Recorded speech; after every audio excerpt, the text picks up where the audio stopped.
Hola, ¿qué tal? ¿Cómo están? Pues muy buenas noches. Buenas noches. Vamos a retomar nuestros últimos estudios de Viviendo como una Iglesia. Esta es la clase número 31, el video número 31 de, en realidad, 13 clases que trae el manual. Recuerden, estamos basándonos en el manual Viviendo como una Iglesia del Ministerio 9 Marcas. Excelente material, pero que por la gracia de Dios hemos enriquecido y profundizado en algunos de los temas que ellos tienen muy bien establecidos. Pero bueno, por la gracia de Dios pudimos todavía extraer de las Escrituras algunos conceptos que sabemos solo sirven para poder entender todavía más y profundizar en el entendimiento de cualquiera de los temas que ya están muy bien dados. Hicimos ahí las diferencias en su momento para respetar lo que nuestros hermanos trabajaron. Así que hoy, hermanos, llegamos a un tema, se llama la adoración corporativa.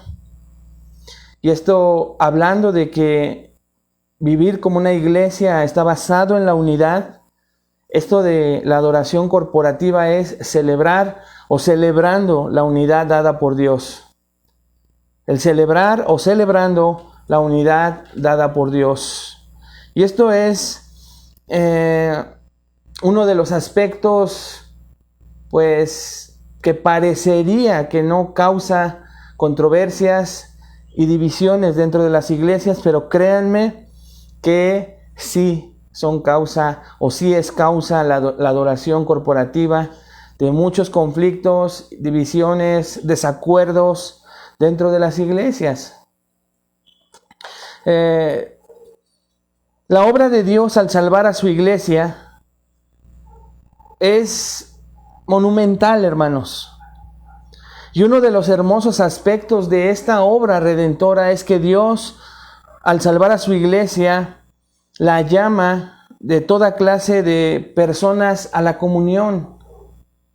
En ese cuerpo llamado iglesia llegan todo tipo de personas, diferentes edades, sexo masculino, femenino, diferentes contextos y entornos pasados y actuales de cada persona, de cada familia. Y como decíamos en los estudios anteriores, Dios deja establecida la unidad en ese cuerpo llamado iglesia, con tantas diferencias entre las personas que comulgan con el bien común, la unidad que Dios dio a través del sacrificio de Cristo ahí en la cruz del Calvario. Así que decíamos, no es fácil. Y en cuestión de adoración, relacionado a entender lo que significa la adoración corporativa, pues es muy importante que la iglesia sepa qué significa que nos reunamos para adorar.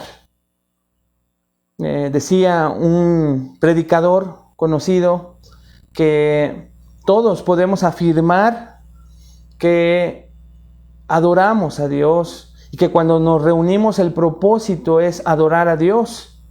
De hecho, se le llama culto de adoración muchas veces a el servicio de adoración al momento en que la iglesia se reúne.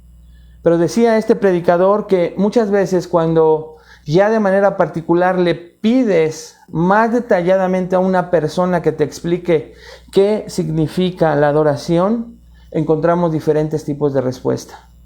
Y es lo primero que tenemos que comprender cuando nos reunimos como iglesia. Tenemos que tener una común idea, una teología en la que la mayoría estemos de acuerdo, para que Dios se goce en que podamos adorar corporativamente, en que Dios se complazca en que podamos adorar corporativamente. Te decía que la adoración entonces tiene el potencial para causar división en una iglesia. Vemos en las Escrituras que fue el comienzo de una plática entre Jesús y una mujer samaritana. ¿Lo recuerdan? Ahí en el pozo, en el Evangelio de San Juan, capítulo 4. Y ella pues de cierta manera lo invita a debatir acerca de la adoración. Y le pregunta, ¿debería el pueblo de Dios adorar en Jerusalén o en los montes gemelos de Gerizim y Ebal? Ahí que estaban en Samaria. ¿Se acuerdan cuál fue la respuesta de nuestro Señor Jesucristo? Primero enseñándole lo que es la adoración, porque dice que Dios está buscando adoradores que le adoren en espíritu y en verdad. Juan 4, 23 y 24. Entonces, esa va a ser la meta el día de hoy y en nuestro próximo estudio, en donde abordaremos lo que podamos abordar de este tema que, a decir verdad, pues se puede ampliar y ampliar y ampliar de muchas maneras. Pero a medida que nos vamos acercando al final de este estudio, necesitamos ver que el tema de nuestra vida juntos como iglesia y la importancia de nuestra unidad, debemos tener cuidado en cómo adoramos juntos, corporativamente a Cristo. Y esto es importante porque la manera en que podemos adorar a Dios y glorificar a Dios, escuchen, es uno de los frutos más dulces y valiosos de la unidad de la que hemos estado hablando durante todo este estudio. Y al mismo tiempo, la adoración verdadera, la adoración bíblica y verdadera fomentará naturalmente la unidad. Repito estas dos cosas. De muchas maneras, la adoración que glorifica a Dios es uno de los frutos más dulces y valiosos de la unidad de la que hemos estado hablando en este estudio. Y al mismo tiempo, la adoración verdadera fomentará naturalmente la unidad, de manera espontánea, natural, cuando la iglesia se reúne y corporativamente adora a Dios verdaderamente. Vamos a ver en este estudio definiendo entonces, en primer lugar, qué es la adoración. Después, qué es la adoración corporativa. Y luego vamos a ver 4 formas en las que dicha adoración tiene un rol único que desempeñar en nuestra vida como iglesia, como congregación. Primero, una definición de lo que es adoración, después de lo que es la adoración corporativa y después 4 formas en las que dicha adoración tiene un rol único que desempeñar en nuestra vida como congregación. En otras palabras, vamos a estudiar juntos 6 características de la adoración bíblica. 6 características de la adoración bíblica que fomentan que vivamos como una iglesia. 6 características de la adoración bíblica que fomentan que vivamos como una iglesia. ¿Cuál es esa primera característica? Como les dije, la definición de la adoración. ¿Qué es la adoración? Sobre todo por lo que comentaba en un inicio. Es fácil que podamos decir en una asamblea, adoremos al Señor, y todos podamos responder, amén, hagámoslo. ¿Saben qué es adoración? Amén, aleluya, y todos podemos contestar en medio de la congregación. Pero si nos preguntaran de repente de terminar un servicio de adoración, un tiempo en el que nos congregamos en un estudio, y alguien se acercara con una cámara y nos preguntara, ¿qué es la adoración para ti? Las encuestas evidencian que hay diferentes respuestas, algunas muy parecidas, pero otras muy distantes. Por eso es importante. Primero vamos a ver entonces una definición de la adoración. Y aunque no vamos a entrar de lleno y a profundidad con un panorama desde Génesis hasta Apocalipsis del tema, hermanos, porque creo que es motivo mejor de mensajes hermosos donde podamos abordar el tema por completo de manera temática, expositiva, pero temática. Tenemos que saber que hay una gran diferencia entre lo que a veces nosotros pensamos es la oración, la alabanza y la adoración. La oración, la alabanza y la adoración. Y algunos hermanos utilizan una ilustración de un libro muy conocido de un autor que se llama Alfredo P. Gibbs. Hemos escuchado esta ilustración en voz del pastor Sugel Michelén, del pastor Miguel Núñez, en artículos de 9 Marcas, Coalición por el Evangelio, Soldados de Jesucristo, que citan esta misma ilustración, que es muy sencilla, pero que nos ayuda a diferenciar lo que es la oración, la alabanza y la adoración. Este libro, te repito, se llama La Adoración, de Alfred P. Gibbs. Y ahí estos hombres, estos artículos, hermanos, dicen algo más o menos así. Partiendo de la premisa de que ninguna ilustración o analogía encaja perfectamente con la situación ilustrada, el libro de Alfredo Gibbs cuenta la siguiente historia que nos ayuda a diferenciar la oración, la alabanza y la adoración. Y dice en su libro, entre las páginas 20 y 30, este autor: supongamos que una persona que no sabe nadar cae en un río. Mientras lucha en vano por salvarse y dándose cuenta de cuán desesperado es su caso, clama desde lo más profundo de su corazón: auxilio, auxilio, sálvenme, sálvenme. Esto es oración, dice Alfred Gibbs. Esto es oración. El clamor de un alma consciente de su necesidad. Por eso es que decía un puritano que la miseria adoctrina a una persona maravillosamente en el arte de la oración. La miseria adoctrina, enseña a una persona maravillosamente en el arte de la oración. Solo tenemos que apercibirnos de nuestra miseria y necesidad para orar y aprender a hacerlo cada vez de mejor manera. Regresando a la historia, dice Gibbs, repentinamente aparece un caballero bien vestido que, sin dudarlo por un segundo, se tira al agua para rescatar a este pobre hombre, poniendo en riesgo su propia vida. La respuesta de la persona salvada es inmediata.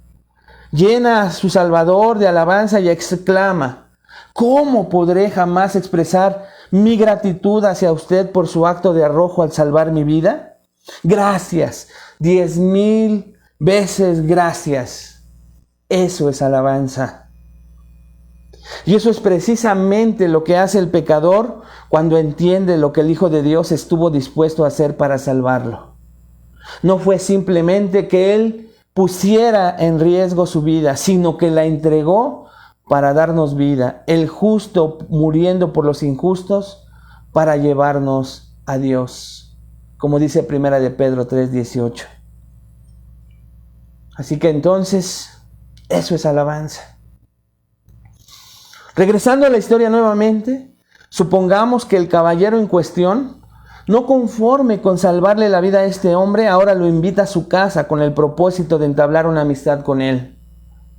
Al día siguiente, este hombre se dirige a la dirección indicada y, para su asombro, se da cuenta que el caballero que le salvó la vida vive en la parte más rica de la ciudad y su casa es la mansión más extraordinaria del sector. Pero su sorpresa es aún mayor cuando, al entrar al hogar de este hombre, comienza a conversar y a conocerlo más íntimamente.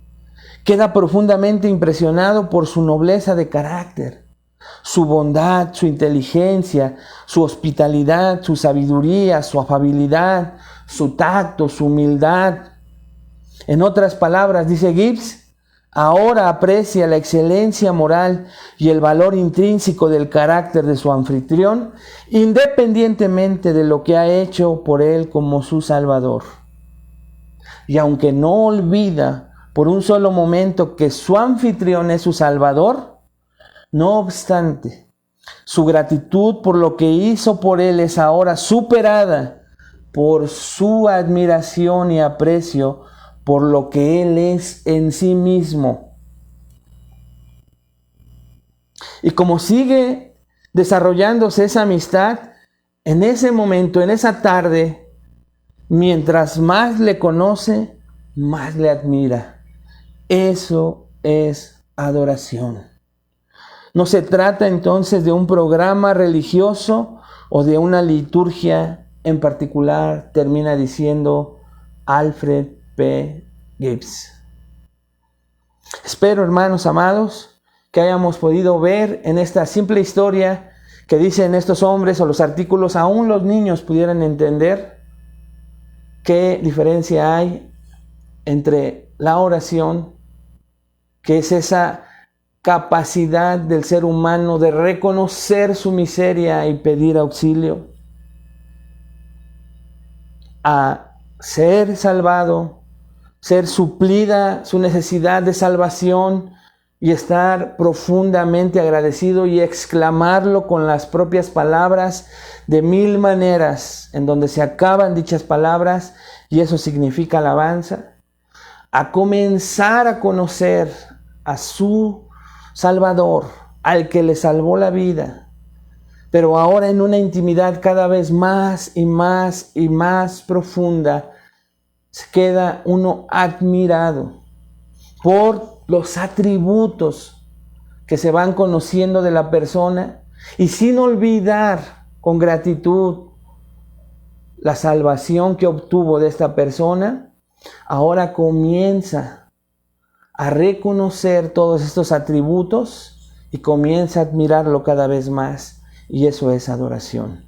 Esto es sumamente importante, hermanos, comenzar a decirlo esta noche, porque eso es lo que nosotros exactamente hicimos o deberíamos de hacer para comenzar a enfocar hacia una adoración correcta y bíblica. Uno de los problemas principales con los que tuvieron que lidiar los profetas de Dios en el Antiguo Testamento, era la tendencia al formalismo, hermanos amados, y a equiparar los actos externos de adoración con la adoración misma. Por ejemplo, en Amós 5, 21 al 23, Dios dice al pueblo de Israel lo siguiente. Amós 5, 21 al 23. Abominé vuestras solemnidades, y no me complaceré en vuestras asambleas. Y si me ofreciereis vuestros holocaustos y vuestras ofrendas, no lo recibiré, ni miraré a las ofrendas de paz de vuestros animales engordados. Quita de mí la multitud de tus cantares, pues no escucharé las salmodias de tus instrumentos. Qué fuerte, ¿no, hermanos? Imagínate que ya no de manera corporativa una iglesia, que imagínate que fuera así y se escuchara esto dentro de nuestra congregación. A lo mejor de manera más personal, que Dios nos lo dijera. ¿Qué le pasaba al pueblo de Israel? Ellos estaban haciendo lo que estaban supuestos a hacer, hermanos. Estaban cumpliendo solamente. Dice uno de los autores, después de hablar de esta historia de Gibbs, estaban solo cumplimiento. Cumplían y mentían, porque solo estaban cumpliendo. Se reunían en el día establecido, presentaban sus sacrificios y sus cánticos de alabanza, pero Dios no estaba recibiendo ninguna de esas cosas con agrado. ¿Por qué? Porque era un ritual sin corazón y sin un verdadero deseo de agradar a Dios. Solo cumplían. Por el contexto sabemos que estos judíos mostraban con sus vidas que Dios no era importante para ellos. Porque no tenían la disposición, escuchen esto, de obedecerle. Iban y cumplían con todos los rituales y de la manera en que Dios los pedía, y Dios hablaba estas palabras tan fuertes. Tengamos cuidado de que muchos de nosotros nos estemos reuniendo y estemos cumpliendo, y algunos ni eso, ¿verdad? Porque menosprecian el día del Señor, como no tienen idea hoy en día en muchas iglesias. Pero aquí, hermanos, tengamos cuidado. Ya aquellos que estemos cumpliendo y que de repente podamos escuchar palabras tan fuertes como estas del Señor. Abomino tu solemnidad y no me complaceré en tu asamblea, en tu continuo congregarte. Y si me ofreces tus holocaustos, tus ofrendas, tu servicio incluso, hablando en términos del Nuevo Testamento, no lo recibiré, ni miraré a las ofrendas de paz y de vuestros animales engordados.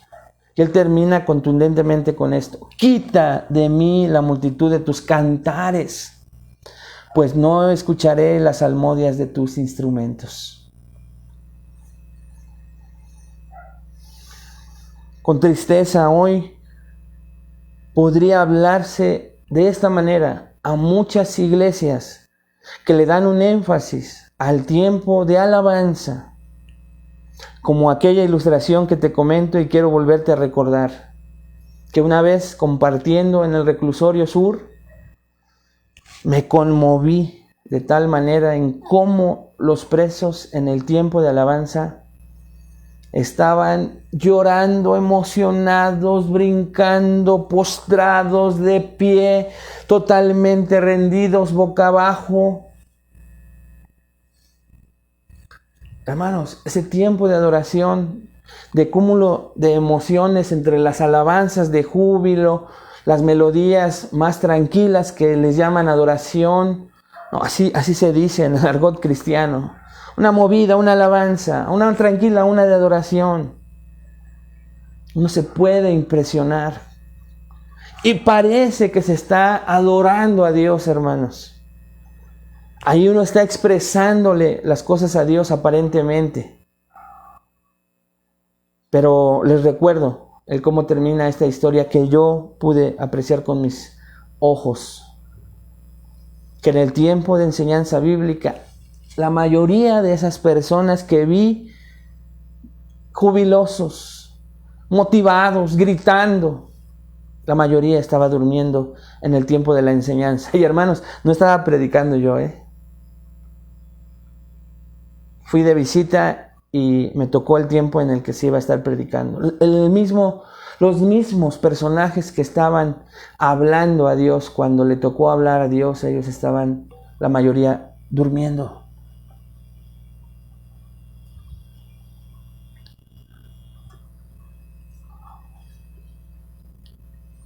Pero el contexto, sabemos que estos judíos mostraban con sus vidas, decía yo, que Dios no era importante para ellos.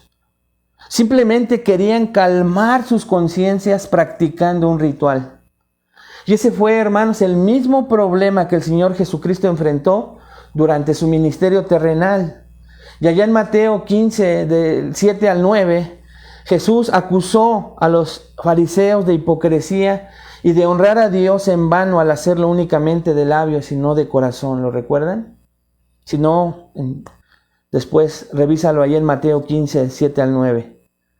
La verdadera adoración entonces, hermanos, es algo que ocurre esencialmente en el corazón y que envuelve todo nuestro ser interior, nuestro intelecto, nuestros afectos, nuestra voluntad. La verdadera adoración implica un reconocimiento, ¿escucha de qué? Un reconocimiento de la grandeza y majestad de Dios, así como un corazón maravillado y postrado ante esa grandeza. Pero tiene como punto de partida no lo que nosotros hacemos por Dios, sino lo que Él es en esencia, en primer lugar, y lo que ha hecho por nosotros. ¿Te acuerdas por la historia? Cómo lo que ha hecho por nosotros no deja de ser importante, pero ahora la persona que fue salvada de ser ahogado, al conocer en su hogar a este hombre que le salvó la vida, ahora lo admira por lo que Él es en esencia y también por lo que hizo por él. Así nosotros, hermanos, nosotros adoramos a Dios en primera instancia, por la salvación tan grandiosa y gloriosa que inmerecidamente recibimos. nosotros, si fuéramos la ilustración de esa persona, merecíamos morir ahogados, ¿no es cierto? En nuestros delitos y pecados. Si hubiésemos muerto era lo justo. Pero Él actúa con misericordia, y entonces su misericordia, añadida a la gracia, hace que seamos rescatados de esa muerte espiritual y de sus consecuencias tan terribles.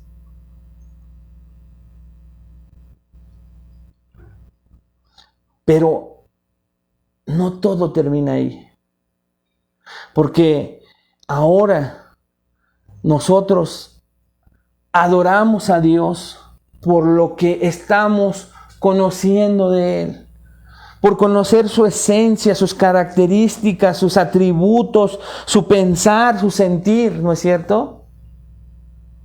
Y ahí es donde tiene la fuente la adoración. El que uno sea un adorador en espíritu y en verdad.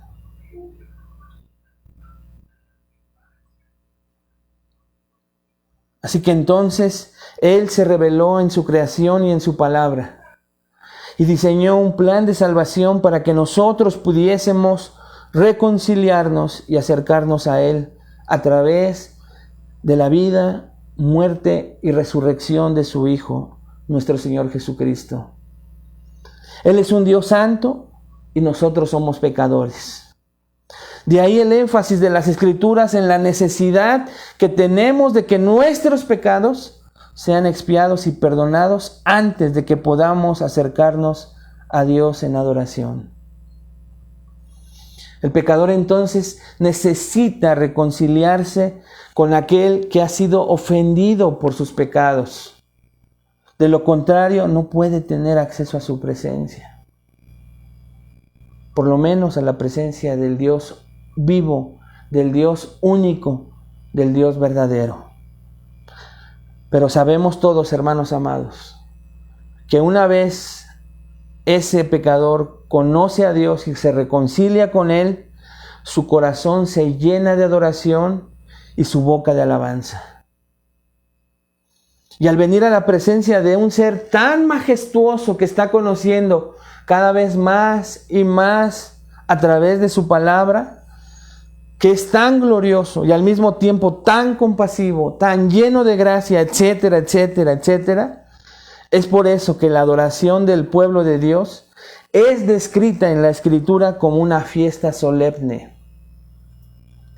Repito, es por eso entonces que la adoración del pueblo de Dios, la adoración corporativa, es descrita en la Escritura.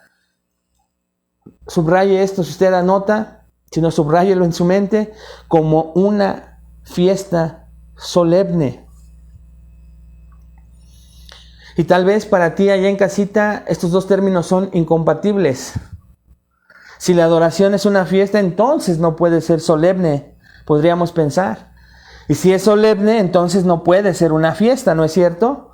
Pero la adoración, hermanos, que la Escritura promueve, conjuga ambos elementos perfectamente entrelazados entre sí. Y no solamente entrelazados, sino dependiendo el uno del otro.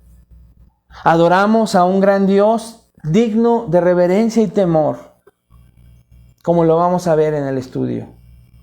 Adoramos a un Dios digno de reverencia y temor, pero al mismo tiempo adoramos a un Padre que se ha compadecido de nosotros y que ha diseñado un plan de redención para que podamos acercarnos a Él con confianza, con seguridad. Así que entonces, la adoración es un concepto amplio en la Biblia y no existe una palabra que podamos nosotros encontrar como una simple definición en la Escritura, sino que se va ampliando de acuerdo al conocimiento de cada cristiano de ese Dios que tenemos.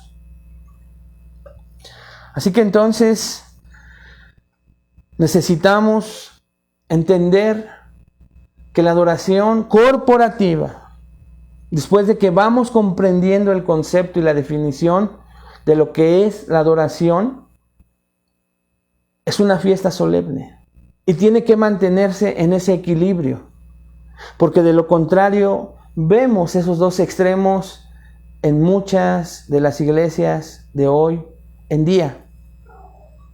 Por un lado, vemos total solemnidad, el temor y la reverencia sin que el cristiano pueda acercarse a Dios de una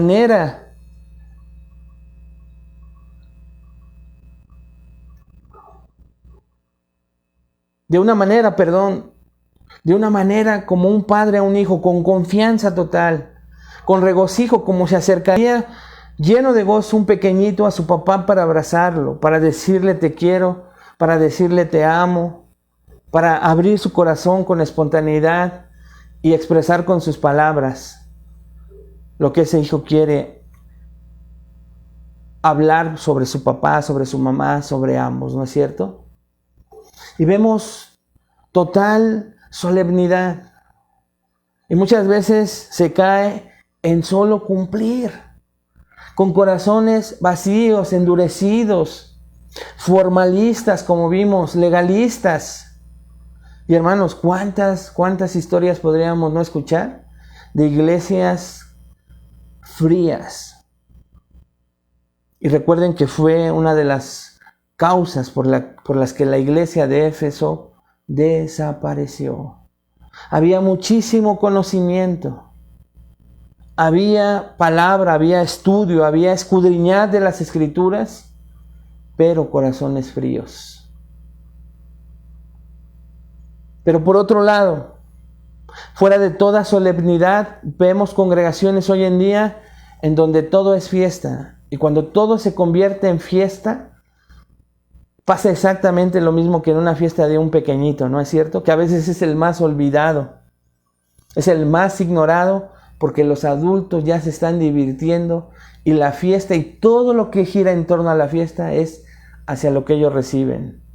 Tristemente, en el mundo, alcohol, música para ellos, risas entre ellos, cigarro, todo tipo, hermanos, de fiesta para los invitados. Mientras el festejado o está dormido o está aburrido. No se trata, solo lo estoy usando como una ilustración, pero para que veas cómo es lo que pasa en muchas de las iglesias hoy en día en el otro extremo, en donde la mayoría de personas, cuando se trata de adorar a Dios desde su llegada, no solo en el tiempo de alabanza, desde su llegada, todo lo que buscan es que se atienda a sus necesidades, que se vayan bien agradecidos de esa fiesta que se está celebrando cada 8 días. Y si no, se van como los invitados hablando de los anfitriones, ¿no es cierto? Y hasta en ese punto de la alabanza, en donde están buscando solamente lo suyo, y aunque parezca todo júbilo y alegría, las personas, o la mayoría de las personas, están centradas en sentir ellas como los egoístas padres e invitados en una fiesta de un pequeñito. Y se van decepcionadas por muchas de esas cosas que no cumplieron sus propias expectativas de esa fiesta. Porque ellos iban a ser atendidos. Iban a que les recibieran con atenciones continuas para irse hablando bien de esa fiesta, ¿no? Porque si no, se van llenos de quejas y de murmuraciones. Tristemente, también es uno de los extremos que hoy se vive en las iglesias. Y por eso el énfasis de este lado, las iglesias solemnes y legalistas, de enfatizar la Escritura, los modos de personas que llevan tiempo en la iglesia y que, como dicen coloquialmente, permanecen cuadradas, sin que sepan que esto es una fiesta también. Y por otro lado, las iglesias enfocadas en poder animar cada vez más a los invitados a la fiesta. Y por eso, pues hay que poner luces, un mejor equipo, efectos, ministración, todo tipo de estrategias humanas como en un concierto para tener agradado a los invitados y se pierde de vista que hay que alabar al Rey de Reyes y Señor de Señores. Y a veces estos dos extremos es lo que vive hoy la iglesia, hermanos. Nosotros creemos firmemente entonces que la adoración bíblica es exactamente el equilibrio de saber que la adoración corporativa es una fiesta solemne. Es una fiesta solemne. ¿Por qué?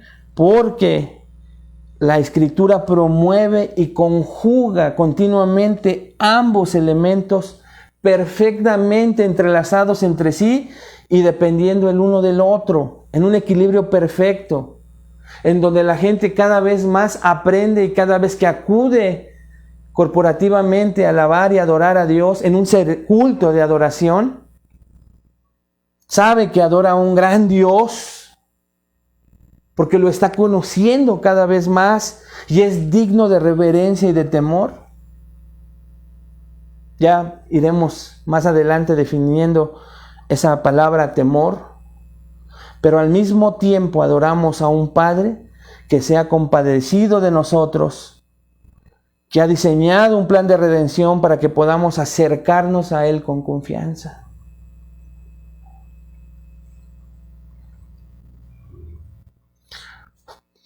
Y ese equilibrio es en el que vamos a llegar, porque es en donde se encuentra, hermanos amados, la unidad, y que una iglesia viva como tal, agradando a Dios cuando se reúne a adorar corporativamente. Por tanto, ¿cómo podríamos definir la adoración? D.A. Carson tiene una extensa definición de la adoración, la cual se encuentra en el reverso de uno de los libros de Alfred P. Gibbs como parte de un comentario. Pero también lo ha utilizado en algunos otros de sus libros de A. Carson. Y ahí dice, sería útil que la pudiéramos leer por completo, pero ahora vamos a ver una definición un poco menos detallada. Y dice esta definición: adorar es comprometerse con Dios en los términos que Él propone y en la forma que solo Él hace posible. Repito, comprometerse con Dios en los términos que Él propone y en la forma que solo Él hace posible. Eso, hermanos, abarca todo tipo de adoración.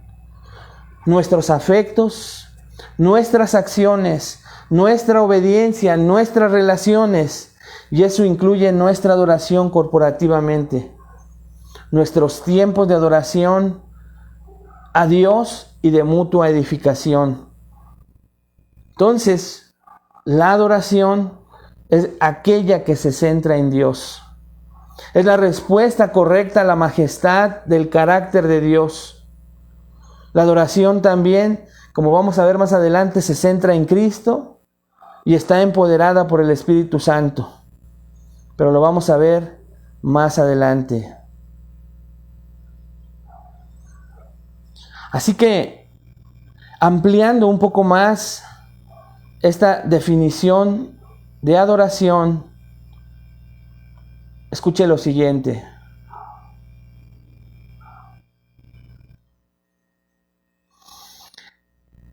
Quizá la definición más simple que podemos dar de adoración, dice Sugel Michelén, es esta: rendir honor a un ser superior, rendir honor a un ser superior, rendir honor a un ser superior.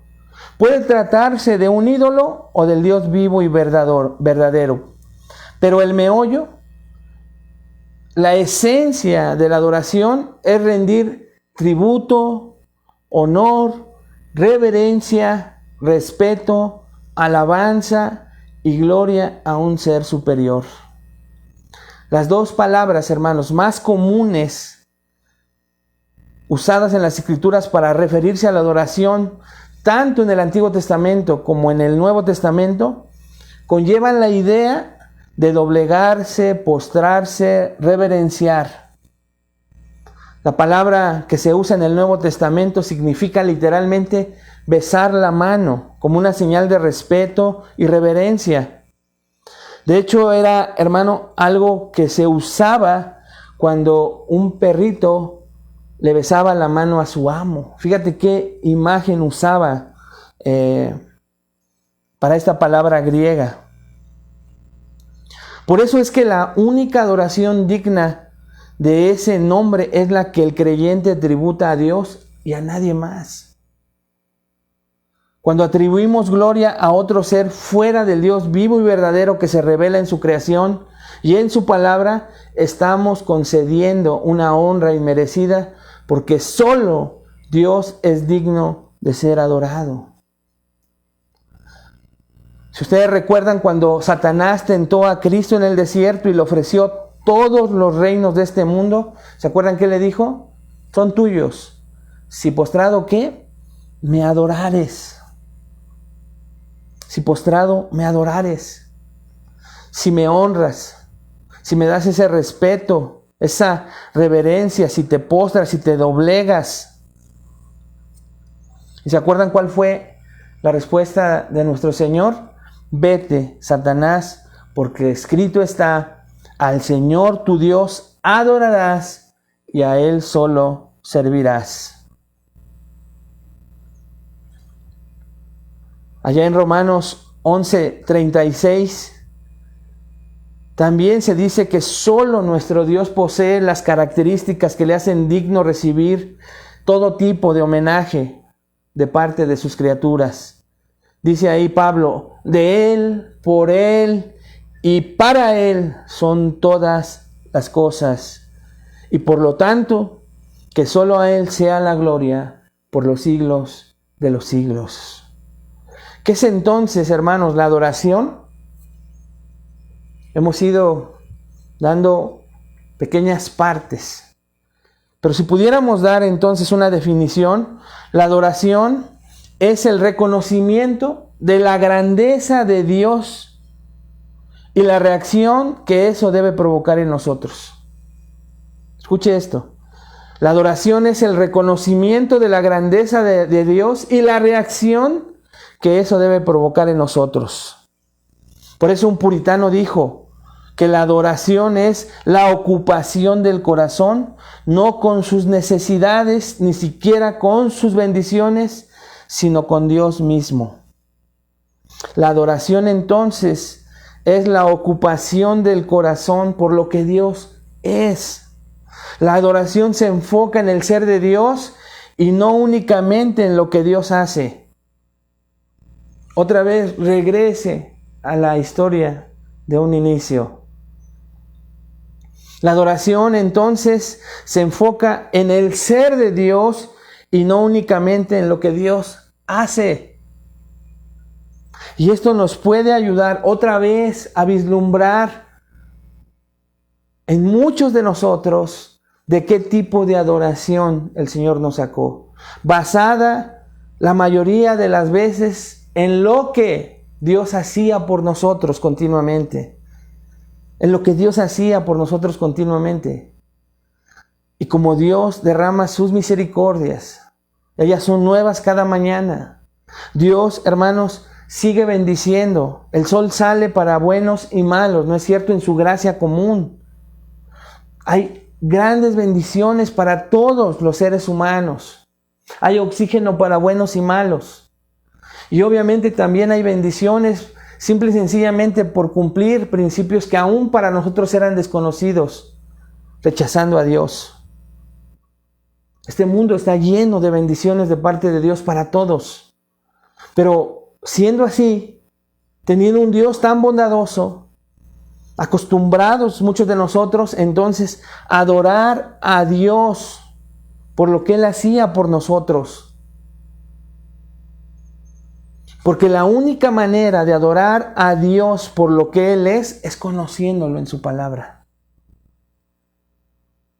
Tú no puedes conocer a Dios solo por las experiencias, porque nuevamente terminas en adorar a Dios por lo que Él hace por ti.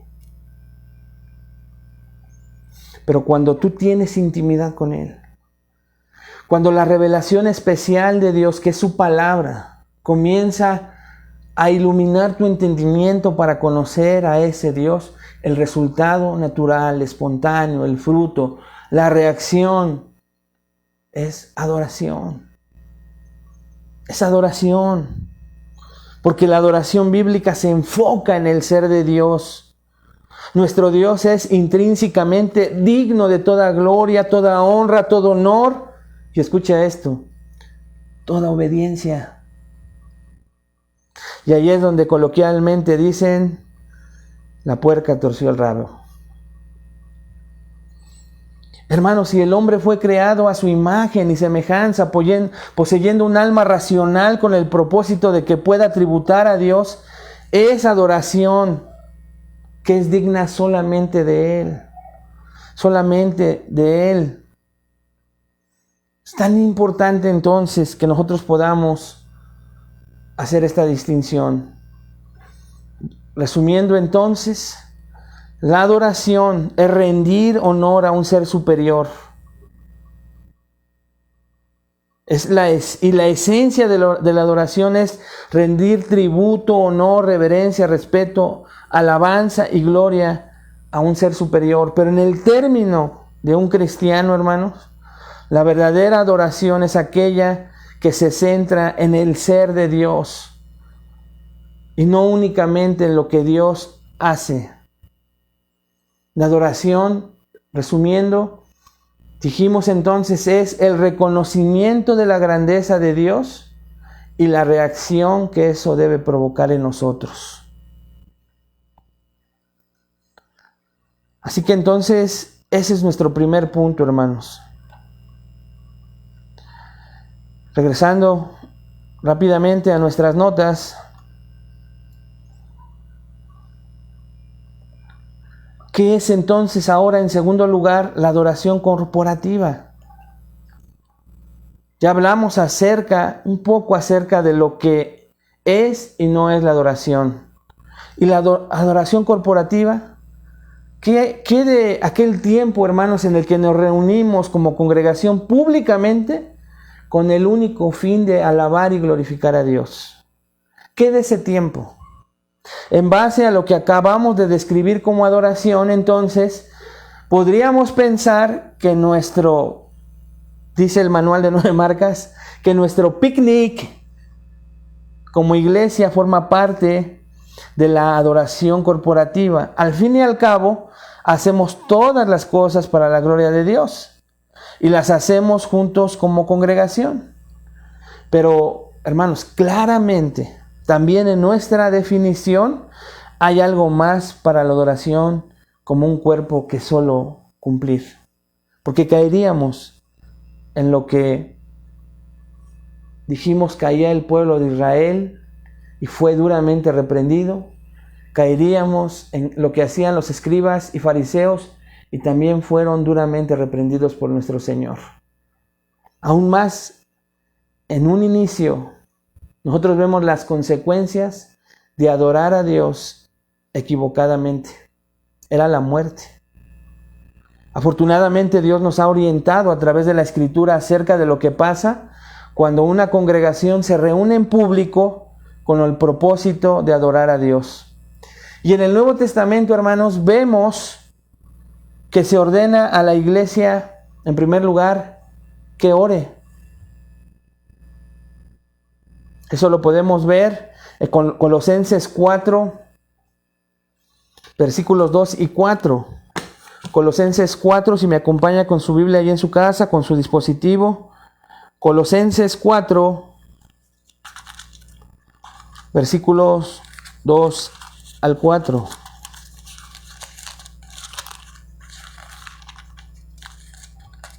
Vean lo que dice la palabra de Dios.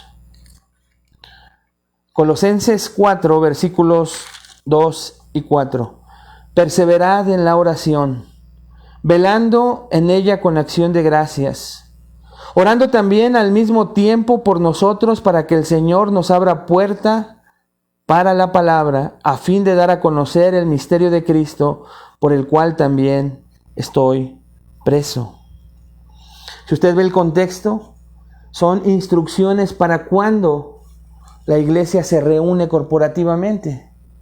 Así que entonces, la primer orden que recibe la iglesia y que conlleva el adorar a Dios públicamente, corporativamente, conlleva, hermanos amados, orar.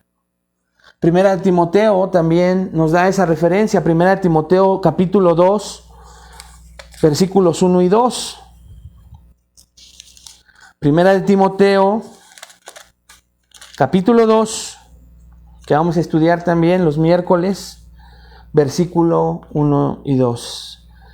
Exhorto ante todo, dice Pablo a Timoteo, a que se hagan rogativas, oraciones, peticiones y acciones de gracia por todos los hombres, por los reyes y por todos los que están en eminencia, para que vivamos quieta y reposadamente en toda piedad y honestidad. Y vamos a ver el versículo 3.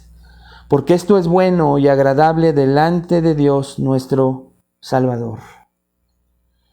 Si usted vuelve a los títulos que traen las Biblias, son instrucciones sobre la oración, pero recuerde, el propósito principal de la primera carta a Timoteo era saber cómo reunirse como iglesia, cómo establecer una iglesia bíblica, y entre todos esos aspectos, un manual de eclesiología, un manual para los pastores, un manual para la congregación de cómo comportarse y cómo vivir bíblicamente como una iglesia. Así que entonces conlleva en primer lugar oración, que la iglesia ore cuando se reúne corporativamente para adorar correctamente a Dios. La segunda orden para la iglesia es que leyera la palabra públicamente. Esto lo vemos en 1 de Timoteo, ahí sí se quedó, capítulo 4, versículo 13. 1 de Timoteo 4, 13. Dice Pablo a Timoteo, entre tanto que voy a Éfeso, ¿se acuerdan? Ocúpate en la lectura, la exhortación y la enseñanza. Ocúpate en la lectura.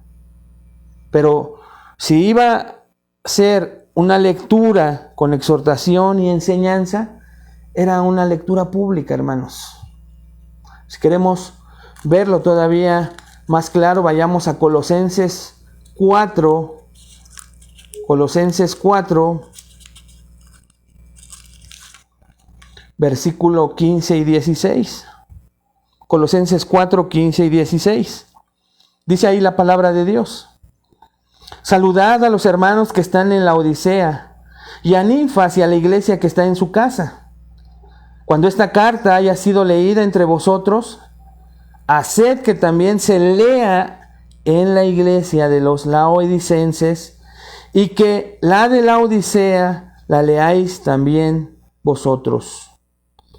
Así que entonces hay una lectura pública de la palabra de Dios, que la palabra de Dios sea leída públicamente. Si tú te das cuenta, en los servicios de adoración que nosotros realizamos, o tal vez en tu iglesia, ve lo que ordena Dios para una adoración corporativa, lo que debe de contener. En primer lugar, que la iglesia ore. En segundo lugar, que la iglesia lea la palabra públicamente. En tercer lugar, que escuche la predicación y la enseñanza. Hechos 2:42 y 1 de Timoteo 4:13. Solo para que ustedes lo busquen en casa. Bueno, vamos a verlo nosotros. Hechos 2:42, un pasaje muy conocido de lo que hacía la iglesia primitiva, la primera iglesia. Hechos 2:42 dice lo que hacía la iglesia entre todas las cosas que hacían cuando ellos se reunían. Hechos 2:42. Y perseveraban en la doctrina de los apóstoles, en la comunión unos con otros, en el partimiento del pan y en las oraciones. Cuando se reunían corporativamente, perseveraban en la doctrina de los apóstoles, en la enseñanza a través de la predicación. 1 Timoteo 4:13, si regresamos allá a 1 Timoteo, dice ahí 1 Timoteo 4:13. Entre tanto, otra vez, ya lo leímos, que voy, ocúpate en la lectura, la exhortación y la enseñanza, la predicación. Si pudiéramos ampliar lo que Dios ordena, recuerda cuáles son las dos ordenanzas que tiene la iglesia: que se bautice a los creyentes, Mateo 28:19, y que se comparta la cena del Señor, Hechos 2:42 y 1 Corintios 11. Fíjense, hermanos, lo que conlleva, y esto es importante para que tal vez tú que nos escuchas por primera vez en esta iglesia, conoces, te han invitado a una iglesia de sana doctrina, tal vez nunca has asistido a ninguna iglesia, estás aprendiendo qué debe de haber en un culto público, en un culto corporativo de adoración a Dios. Es lo que conlleva, y lo estamos viendo sustentado en la palabra de Dios. Oración, que se lea la palabra públicamente, que se escuche la predicación y la enseñanza, que se bautice a los creyentes, que se comparta la cena del Señor. Pero también escuchen esto: se le ordena animarse entre sí y alabar a Dios con cánticos. Efesios 5:19 y Hebreos 13:15.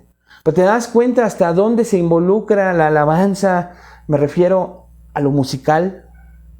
¿Después de cuántas cosas? Efesios 5:19 y Hebreos 13:15 nos dan esa relación, hermanos. Vamos a leer Efesios 5:19. Hablando entre vosotros con salmos, con himnos y cánticos espirituales, cantando y alabando al Señor en vuestros corazones. Esto de en vuestros corazones, obviamente, hermanos, quiere decir que entre nosotros, no quiere decir que en tus pensamientos. Cuando dice entre nosotros, esta palabra en vuestros corazones, es en esa unión y pensamiento lleno de la palabra de Dios, porque es el contexto. Efesios 5:18 te lo comento, un versículo anterior. No os embriaguéis con vino, en lo cual hay disolución, antes bien sed llenos del Espíritu. Y sabemos que llenos del Espíritu significa saturados de la palabra de Dios. Porque al estar saturado de la palabra de Dios, tienes un conocimiento cada vez más amplio de Dios y lo reconoces. Otra vez volvemos a la historia. Tienes más intimidad con Él y la admiración por Él cada vez es más grande. Y entonces por eso, como uno de los resultados es hablar entre vosotros corporativamente con salmos, himnos y cánticos espirituales, cantando y alabando al Señor, saturado vuestros corazones de su persona, de sus atributos, de su característica, y alabándolo por lo que Él es, no por lo que Él hace por mí. Que quede grabado en nuestros corazones, en nuestra mente, hermanos, hermanas, amigos, que cuando nos acerquemos, o si tú ves, si te han invitado a una iglesia y tú ves este tipo de cantos, tú ahora enfoques que nosotros le amamos por lo que Él es. Sí le amamos y jamás vamos a olvidar que nos salvó, que nos rescató, que en un momento clamamos, orando a Él, auxilio, pero que ahora le adoramos cada vez más y más, en espíritu y en verdad, porque el Espíritu nos ayuda a comprender su majestad, su grandeza. Y entonces, como resultado de eso, reaccionamos en honra, gloria, alabanza. Por último lugar, se escucha fuerte esto último, que va incluida la adoración corporativa, pero también se habla de nuestras finanzas. De nuestras finanzas. 1 Corintios 16, versículos 1 y 2. Vamos a ver, de hecho es un tema con el que queremos terminar, las finanzas en la iglesia. también es motivo de unidad o división en las iglesias, y lo vamos a ver más adelante. Primera de Corintios entonces, hermanos. Primera de Corintios 16, versículos 1 y 2. Primera de Corintios capítulo 16, versículos 1 y 2. En cuanto a la ofrenda para los santos, haced vosotros también de la manera que ordené en las iglesias de Galacia. Cada primer día de la semana, cada uno de vosotros ponga aparte el diezmo, la primicia, la promesa. No, hermanos, ahí dice, ponga aparte algo según haya prosperado, guardándolo, para que cuando yo llegue no se recojan entonces ofrendas. Cada primer día de la semana, cada uno de vosotros ponga aparte algo según haya prosperado.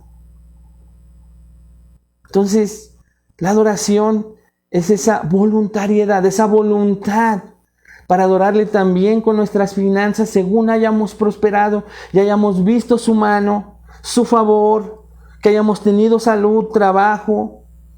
Y según eso mostramos nuestra adoración, nuestra reverencia a Dios, también dándole y guardando y apartando algo para Él. Porque Dios ama al dador alegre. Primera de Corintios 14, 16, 2 versículos atrás. Es claro también, hermanos. Primera de Corintios 14, 26.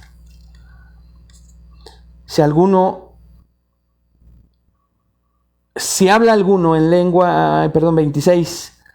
¿Qué hay pues, hermanos, cuando os reunís? Cada uno de vosotros tiene salmo, tiene doctrina, tiene lengua, tiene revelación, tiene interpretación. Hágase todo para edificación. Cada una de estas cosas que hacemos deben hacerse para edificación de la iglesia. Estas son cosas claras que el Nuevo Testamento entonces nos enseña que hagamos, hermanos, cuando nos reunimos, ya sea por mandato o por ejemplo. Y creo que ahí vamos a dejarle para seguir viendo cómo es la adoración corporativa y hacer una clara diferencia en la definición que fue nuestro enfoque esta noche entre la oración, la alabanza y la adoración. Definir qué es la adoración entonces, definirla bíblicamente para mostrar reverencia en una definición secular a alguien superior. Puede ser a un Dios falso, a un Dios verdadero, pero es finalmente doblegarse, postrarse, reverenciar, honrar a esa deidad, en nuestro caso al único Dios verdadero, pero con la gran diferencia de que lo hacemos cada vez más por lo que Él es y no solamente por lo que Él hace o hizo por nosotros. Que se quede eso guardado en nuestros corazones para no caer, hermanos, en una solemnidad, en un formalismo que vimos Dios aborrece, en el que caemos a veces en solo cumplir de manera robótica, fría, pero tampoco caer en el extremo de la fiesta, en donde el centro de la fiesta, como lo es en una fiesta tradicional, es uno y no el festejado. Es cómo me pueden atender, cómo puedo yo sentirme a gusto en esa fiesta, aunque yo esté alabando y proclamando a Dios mis alabanzas. Estoy centrado en lo que yo puedo o no sentir en ese momento. Con esto no suprimimos los sentimientos y las emociones, pero creemos firmemente que pueden ir acompañadas ambas en un término medio bíblico y completo que manifiestan las Escrituras, amados hermanos. En una adoración reverente y con temor, pero llena de emoción controlada por el Espíritu, de un sentimiento íntegro, pero controlado por ese temor y reverencia. Esa es la meta de nuestra adoración, porque le estamos conociendo a Él, a su persona, a su esencia. Y con ese agradecimiento infinito de lo que hizo por nosotros y sigue haciendo en nuestra santificación, nosotros le adoramos cada vez más, porque le conocemos. Y abrazamos esa enorme verdad, y esta es la vida eterna, que te conozcan a ti, el único Dios verdadero, y a Jesucristo a quien has enviado. Que guardemos esto en nuestro corazón esta noche, amados hermanos, y que comencemos a esforzarnos por estudiar la palabra de Dios, para conocer a Dios, no solo conocer de Dios, y entonces por resultado natural, por fruto natural, comencemos a ser adoradores en espíritu y en verdad. Oremos, hermanos. Padre, te damos muchas gracias por esta noche. Gracias por comenzar, Señor, a ver este tema tan importante de la adoración corporativa. Gracias por comenzar a ver todo lo que implica, Señor. Más allá de lo que nosotros pensábamos significaba la adoración, la alabanza, aún la oración, Señor. Ayúdanos a ser adoradores en espíritu y en verdad.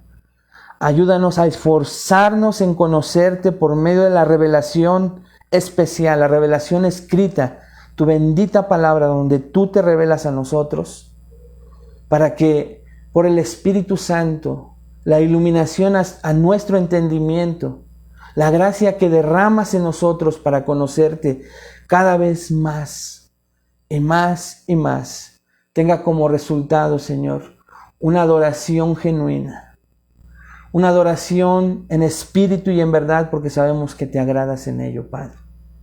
Y que cuando nos reunamos corporativamente, revisemos estas cosas que hemos visto. Que juntos podamos, Señor, orar como iglesia y valorar ese tiempo de oración. Que podamos leer públicamente tu palabra, Señor, juntos. Que podamos, Señor, escuchar la enseñanza de tu palabra en la predicación expositiva. Que podamos, Señor, ver cómo hombres y mujeres cumplen tu ordenanza de bautizarse. Que juntos celebramos, Señor, la cena del Señor, recordando tu muerte, tu resurrección y la promesa de tu venida. Así como también, Señor, busquemos adorarte con nuestras finanzas, sin que nadie nos presione, Señor, sin que nadie manipule nuestras emociones, sin que nadie, Señor, meta temor, porque tú eres fiel. Y aún, Padre, cuando nosotros hemos sido infieles, tú te has mantenido fiel. Ayúdanos, Señor, a ir comprendiendo todo esto. Te lo pedimos en el nombre de Cristo Jesús. Amén. Amén, hermanos. Pues bien, nos vemos entonces la próxima semana. Estamos gozosos de todo esto. Y bueno, ahora me va a tocar a mí cortarle, porque ahora estamos aquí un poquito aislados, como algunos de ustedes saben. Que Dios les bendiga. Nos vemos la próxima semana.